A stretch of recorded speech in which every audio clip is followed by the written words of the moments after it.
So I'd like to welcome Ty Hagler to Let's Talk Brain Health. Ty has spent his career not just as a creative, but in teaching others to be creative, both as individuals and in a team setting. Ty's mission is to change the culture of healthcare innovation from technology push to market pull. The change starts with educating physicians and clinicians to take an empathy first leadership role in solving the wealth of problems in our healthcare system.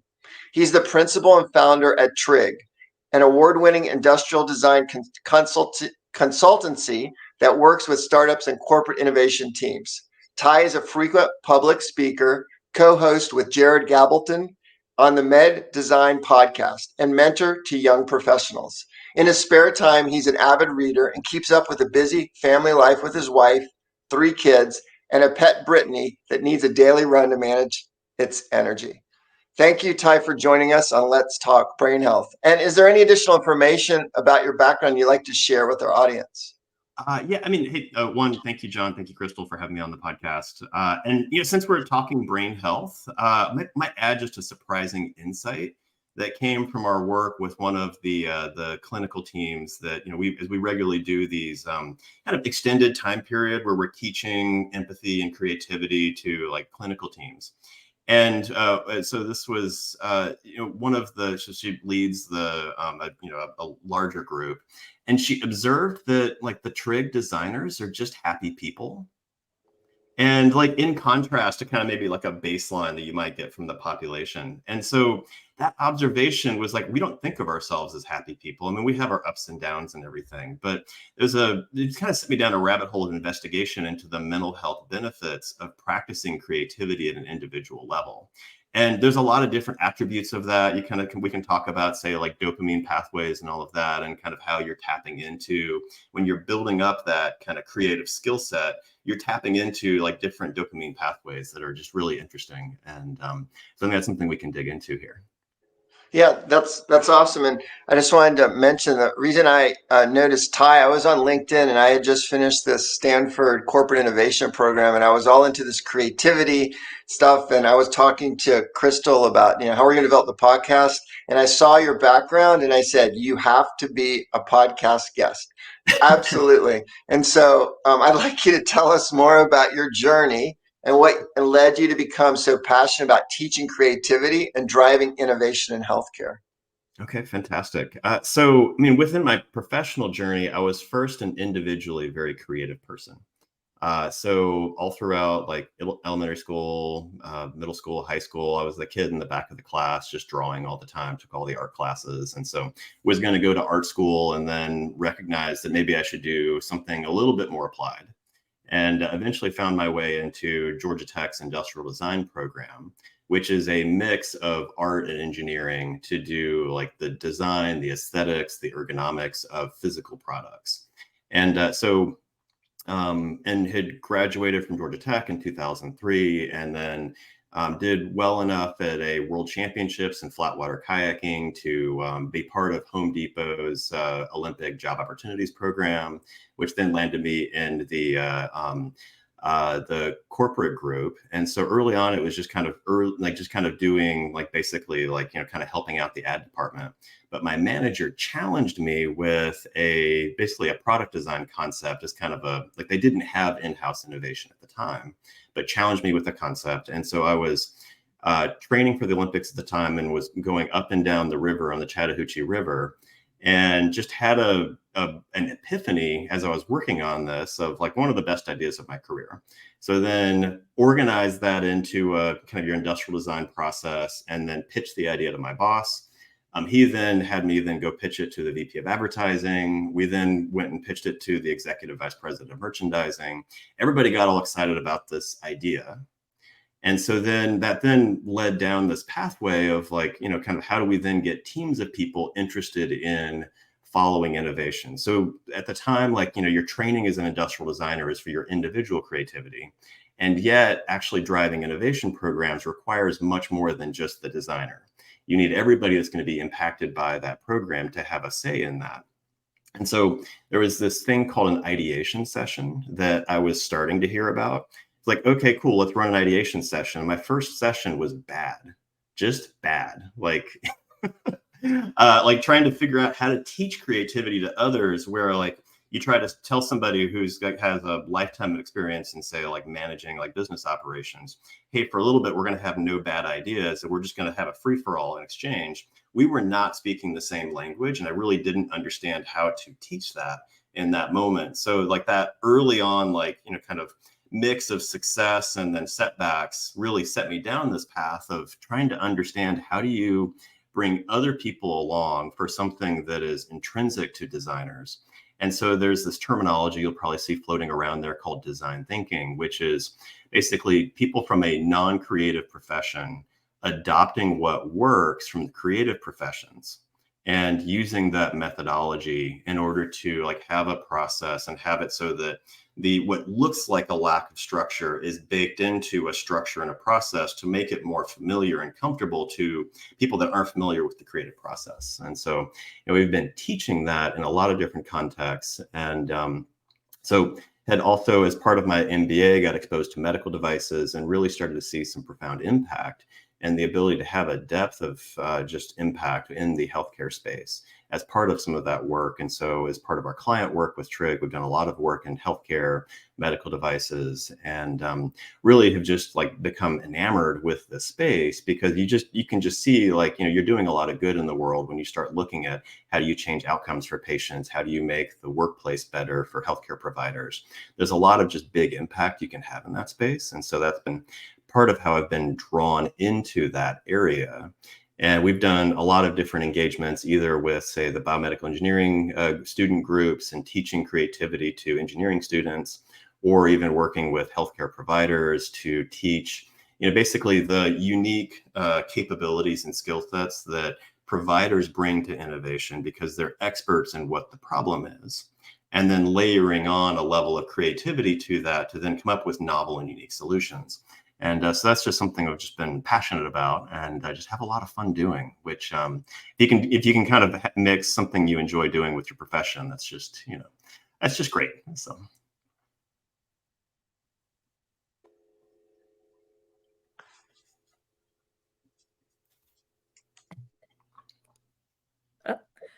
I'm wondering if we can start for some of us that are listening in, that we have our bias to what creativity means and where it goes. And I think you alluded to some of that very early in your story of you were naturally drawn to the arts. So for some of us, this idea or notion of creativity really is stepping outside our comfort zone. Could you maybe define what creativity looks like when you're teaching it to people and how we are exploring that with teams? Because I suspect, especially in healthcare and where we're at today, is the creativity drives the innovation, and they're very interlinked and connected together. Would you mind sharing that definition around creativity in the space that you're working with? Yeah. So another way to think about creativity is fluid intelligence versus crystallized intelligence. And in healthcare, you need that balance between those two in order to do anything meaningful. So crystallized intelligence is the accumulation of knowledge that you build up. And that kind of starts to peak about like in your 60s or so, where you've just, you know, like you've built up a wide array of experiences and knowledge and understanding of your domain expertise. Fluid intelligence is your ability to go in and encounter something for the first time and begin to solve problems. And so you hit peak fluid intelligence when you're about, say, 24 or so. And so there's this dynamic that happens between fluid intelligence and crystallized intelligence that you really need in order to do meaningful work in healthcare innovation, because there's just such a big depth of knowledge you need in order to start making an impact. So going back to your question, Crystal, about what is creativity, creativity, I use a lot of analogies to it, that creativity is like hot flowing water, that it's something it's a energy that comes out of each person, and particularly for people that have practiced it from a muscle standpoint, then you can see that some people who are used to creativity and creative activities have a lot more ideas flowing when they decide to turn the tap on. Whereas somebody who hasn't accessed that intrinsic part of their personality, it's a little slower to get started. But there's some techniques that you can learn in order to, I guess, like accelerate that creative muscle and train that muscle. And so one of the things that I teach is, there's a study that was done in the 1970s where NASA had wanted to understand where the high performing creative engineers come from. And so commissioned a study with George Land. And Land developed this test to be able to identify creative geniuses. And really, there's about 2% of the adult population tests as a creative genius. So he developed this screener. And so these creative geniuses were then getting hired by NASA. And so he then was curious and said, well, where else in the population do we find creative geniuses? And so he went through and tested 5-year-olds. And 98% of 5-year-olds test as a creative genius, which means that everybody listening to this podcast was a creative genius at some point in time in your life. And so it's really a matter of remembering what that skill was, and also recognizing that by the time you become an adult, that creative genius has then filtered down to only 2% of the population has retained that. And so there you start having some interesting dynamics of, usually it's people that are, kind of outside of the normative pressures of, say, your teenage years, where you're more of an outcast to society. You're not part of, say, like the in group, where you have so much conformance pressure that limits creativity. Rather, it's kind of the weirdos as you kind of think about those creative geniuses that you run across that are outside of that, who are looking at the world differently, who are willing to be contrarian to what the group consensus is. And that's really what we have to then teach people to then be able to remember, I guess, that dropping of a lot of those inhibitions that come from that normative pressure for a brief period of time and a productive period of time. So I've got 3 kids, and I like to point out that my daughter is a creative genius. In that, it was an episode, say, when she was 5 years old and dropped ice cream on the floor. Well, she was a creative genius at what to do in that situation. You could try to clean it up, or you could do face paintings with it. It could be like a art mosaic on the floor.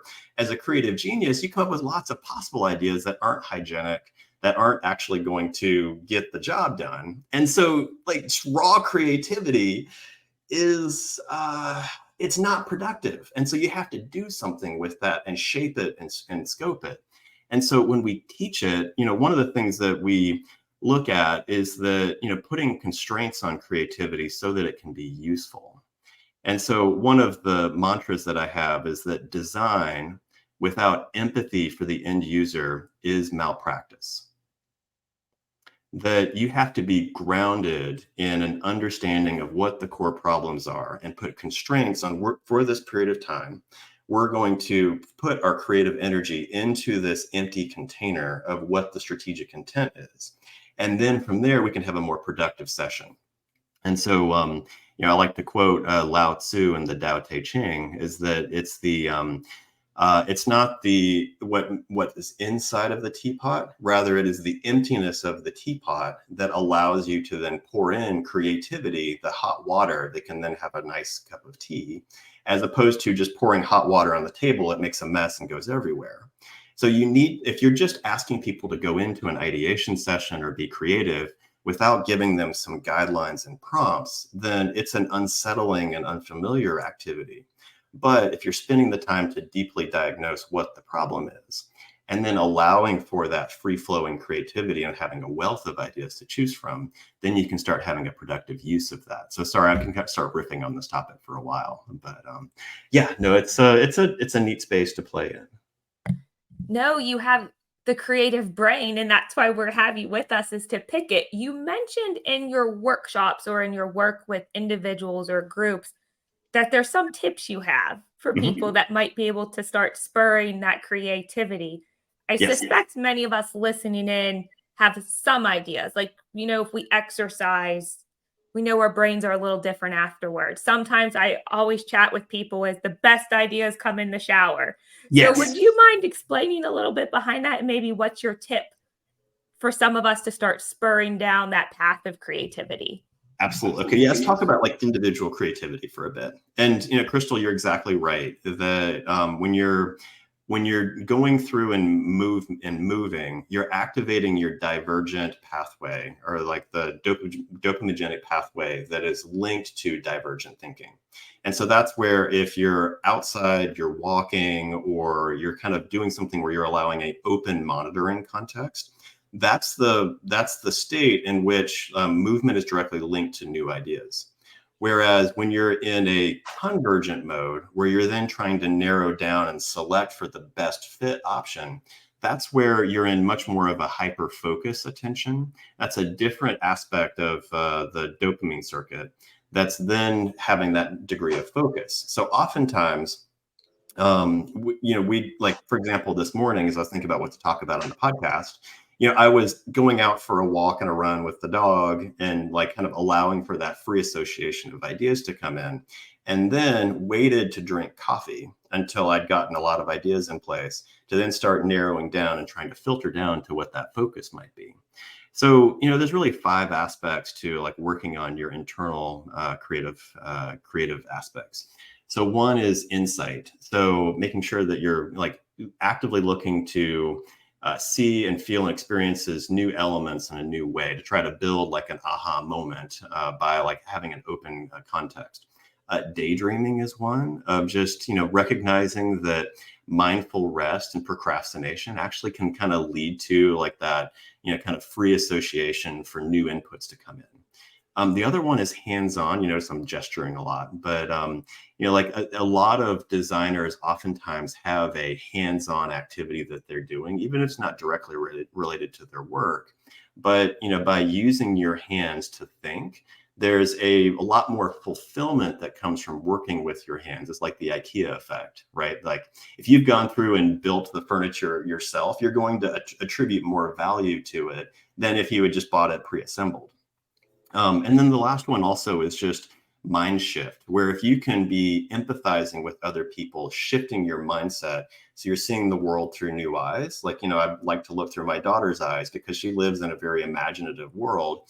And I love seeing the world through her eyes. But like, I think that like ability to try to see that, to shift your frame for how to look at the world, really allows for those kind of new insights, those new opportunities to, really try to shape the world in a new way. So Ty, in your experience with industrial design and creativity, one of the things we talk about on this podcast is how people can change their lifestyle, start a new habit, reinvent themselves, develop something. And I was just, from your background, what would you, something you could give them to understand how to maybe become creative in designing their lifestyle, designing something new that they know that it's important to do for their brain health? Yeah. So I think there's I think there's your intuition about what you're like excited about, what captures your attention. I think there's an intrinsic part of, kind of like different hobbies you might pick up.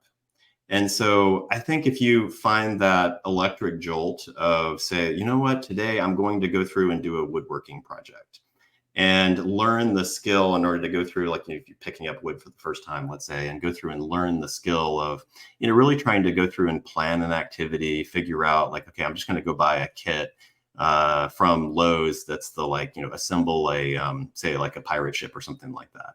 And just go through the steps of like, doing that early on, like assembly, plan a project, put something together, and then see the result of that. That can be like a 1 to 2 hour project that you start with.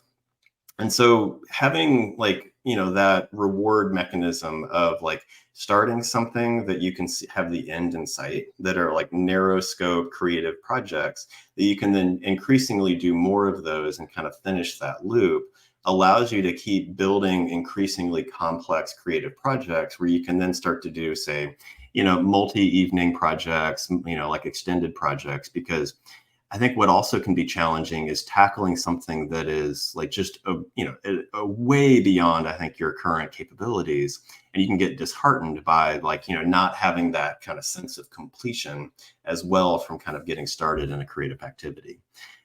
So I think it's a matter of finding something that captures your interest, And then two, then starting to just like plan out small projects, and then you really have a chance to play and build that up. The other one in particular that I think if you wanted to just supercharge your creativity is to take an improv class.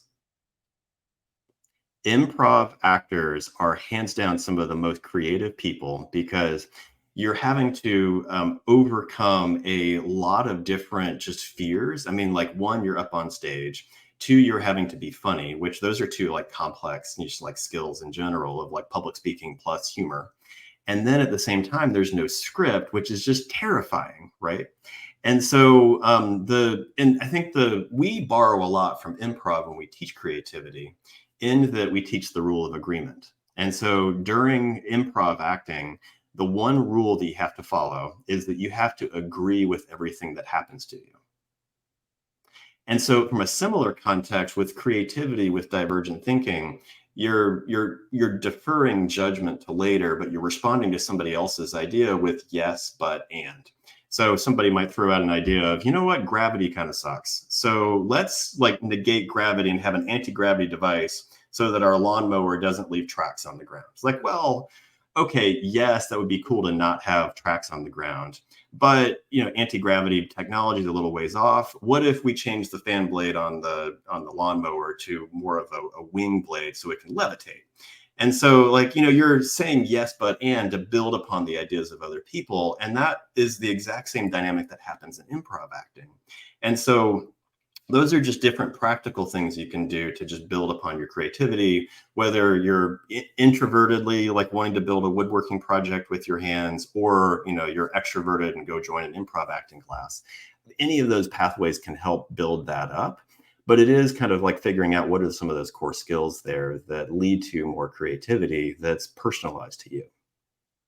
And also, I'm thinking about the brain, the different lobes of the brain, the connections to the brain. I think that this whole issue of design thinking, being creative, besides it spurring interest and makes your life enjoyable because you're doing something new, like you're a little kid, like you said, 5-year-olds kind of open up and they see the environment without restraints because they've never had this restraints embedded in them yet by society.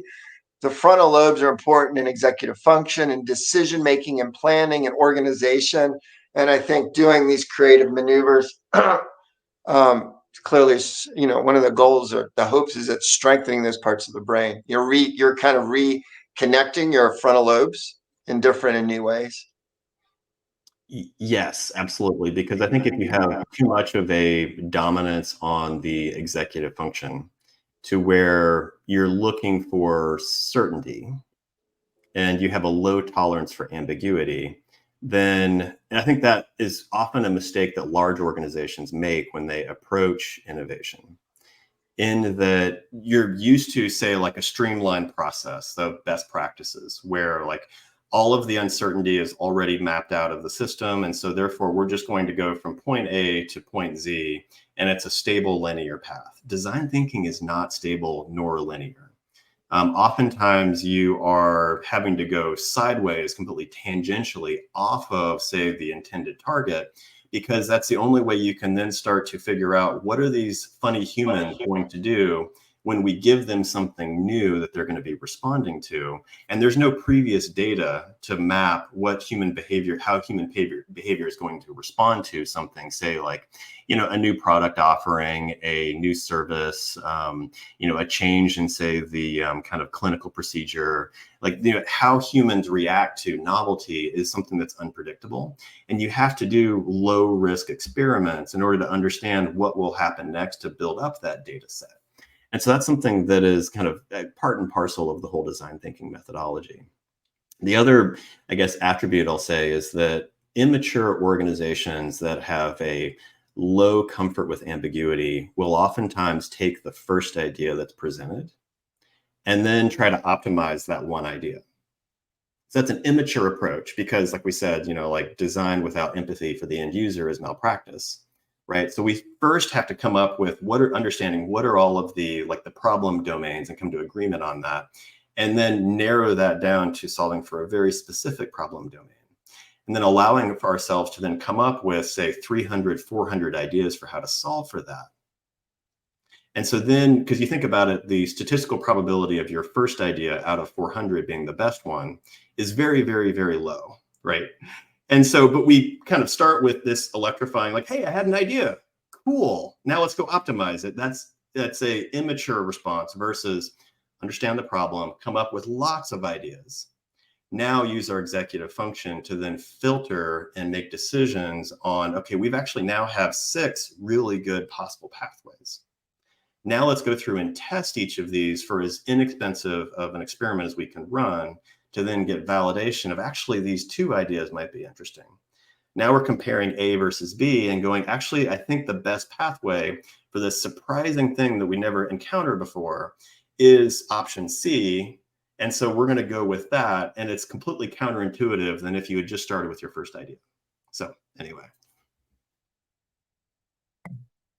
I am so grateful for the example you just shared because it took my brain to spaces about the idea that brain health is so big to people. We have all these different domains underneath. And what you shared about design thinking and processes, we can identify our problem areas.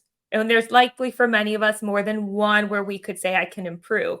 But if we get down to a target, we can actually start to take steps, which is one thing that John says a lot of times it comes up is we have to activate one thing.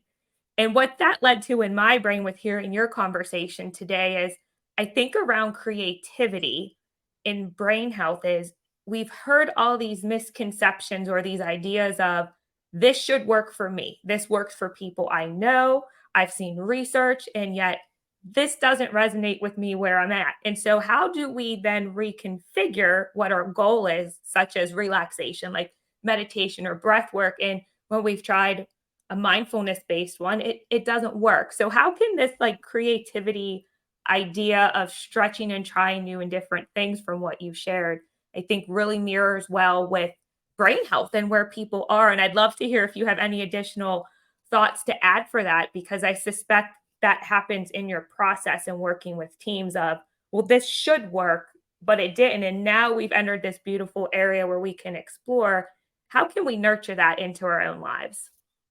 Yeah, so that's, I mean, that's outside of my domain of expertise in terms of like, kind of that kind of, I don't know, like the making specific recommendations for mental health. But I do think there's, each person is distinctly individual, and I think has some natural interests and strengths that you can then pull from. And so you're right. For some people, like meditation just isn't, kind of doing it for them, but rather say there's other ways though to get to that kind of open monitoring, kind of benefit where like exercise can come into play. But I think coming up with lots of possible options. So rather than just one best practice, but rather like, I think let's come up with a list of 3 or 5 different possible techniques we could try. And let's limit the time frame, but also have a way of like, we're going to try these 3 things today and just see if one of those resonates more with you. And then if that does work, then let's then put more energy into that and then like start to build new habits, new behaviors, new routines that are based upon following some of what is working for you, the individual. So yeah, I think there's, like aspects to be learned from that. Though it's more, more opening ourselves up to discovery versus I think depending on a top down, like this is what, the most credentialed people at the biggest institutions tell us is the right answer, which I think, it removes a lot of the individual autonomy and kind of self-sovereignty that I think a bottom-up creative discovery process allows for. So, thanks for all that, Ty. And we're getting close to the end of the podcast. So I want to this is kind of a synthesis type of question. So how do you envision the future of design in the context of brain health? And what emerging technologies or trends are you keeping an eye on? Oh, wow. That's such an interesting question. I think the topic of design thinking is very much an emerging field, which at its core is about empiricism of trial and error. And so I think the potential for empiricism, design thinking, still, we haven't hit the limit yet. And so I think as we're getting into more and more complex domains where more people are able to tap into their individual creative genius to tackle problems that most of us look at, just throw our hands up in the air and say, there's no way we can fix this problem. I think that unlocking the creative potential for very talented individual experts is really where I think we can start to kind of see, a meaningful pathway down what we call wicked problems. And so from that standpoint, that's where I'm excited about for the future. You see the trends in generative AI and whatnot, which is changing some of how creatives are encountering that. Where with generative AI, you no longer have the blank canvas problem. You can go through and put a prompt into generative AI, and it can spit out 10 ideas for you in no time. Now they're all bad ideas, but from our standpoint, that's okay, because we're then allowing to filter and just say, well, give me 10 more ideas. Well, that one was interesting. Give me 10 more ideas. Well, that one was interesting. And so you then can start to pick out, kind of what those interesting ideas are. And so our work moves from generation to curation. And I think that's opening up our creative potential, because we're able to filter through many more ideas as a result of some of that technology. But we still have that, we're still in the driver's seat for knowing what to do with that.